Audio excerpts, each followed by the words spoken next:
Bonjour, comment tu vas? Je viens partager avec toi le fruit de ma méditation sur les textes de ce jour, plus particulièrement l'évangile qui est tiré de l'évangile selon Saint Luc, chapitre 11, des versets 1 à 13. C'est le texte où Jésus enseigne le Notre Père à ses disciples et après il joint à une parabole et à la fin il leur dit: demandez, on vous donnera, frappez, on vous ouvrira, cherchez et vous trouverez. Donc c'est un texte qu'on connaît.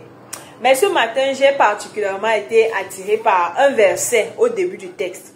On nous dit que Jésus était en train de prier en un certain lieu. Et quand il a fini, l'un de ses disciples lui a dit: Seigneur, apprends-nous à prier.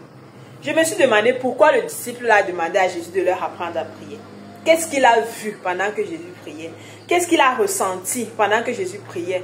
Au point où il s'est dit: moi, je vais apprendre à faire ça. Je veux que le type-ci m'enseigne à faire ceci. Et pendant ma méditation, j'ai compris que ce disciple a été charmé de voir Jésus prier.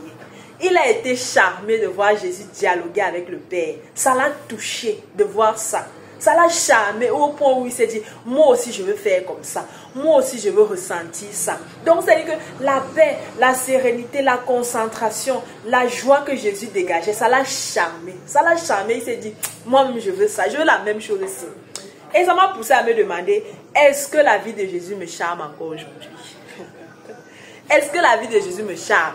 Est-ce que quand je regarde Jésus comme ça, je me dis que, gars, j'ai envie de ça. J'ai envie de faire comme lui. J'ai envie de réagir comme lui. J'ai envie de vivre comme lui. Est-ce que la vie de Jésus te charme encore aujourd'hui? Est-ce que la vie de Jésus te charme? Ouais. Moi, en y réfléchissant, sincèrement, je me suis rendu compte que, gars, dans beaucoup de petits schémas du quotidien, non, la vie de Jésus ne me charme pas. Dans beaucoup de schémas du quotidien, la vie de Jésus ne me charme pas. Je ne suis pas face aux situations comme ça, je me dis que, gars, Jésus, j'ai envie de réagir comme toi. Ça ne me charme pas. Et je sais que nous sommes nombreux dans ce cas-ci. Ou dans nos WhatsApp, non, gars, la vie de Jésus ne nous charme pas. Et pourtant, dans toutes ces réalités-là, on recherche l'authenticité. Dans les WhatsApp, tu veux les choses authentiques. Tu veux rencontrer des personnes authentiques. Tu veux toi-même être une personne authentique. On recherche les amis fidèles, les personnes sincères, les personnes qui peuvent nous comprendre, les personnes qui peuvent se sacrifier pour nous. Et nous-mêmes, on prétend être ça. On désire être comme ça. On désire être des personnes de confiance. Tu vas voir ça où? Tu vas devenir ça comment? Quand la vie de Jésus ne te charme plus. Tu vas faire ça comment? Jésus, c'est un réservoir de bonnes valeurs. On a besoin de regarder Jésus comme ça, être charmé par sa vie, lui demander que, gars, apprends-moi à faire comme toi, afin de pouvoir vivre l'authenticité que nous recherchons dans nos WhatsApp du quotidien là. Oui, on a besoin de ça.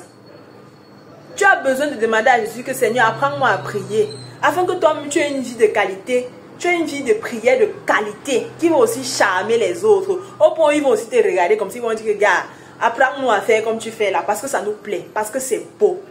Parce que c'est beau. Ça m'a vraiment beaucoup touché ce matin. De me dire que, gars, j'ai encore besoin d'être séduite par Jésus. J'ai besoin de me laisser séduire par Jésus. De lui dire: Seigneur, apprends-moi à être comme toi. Afin que je puisse devenir ton reflet dans mes ambiances de vie. Bon dimanche à toi. Bye bye.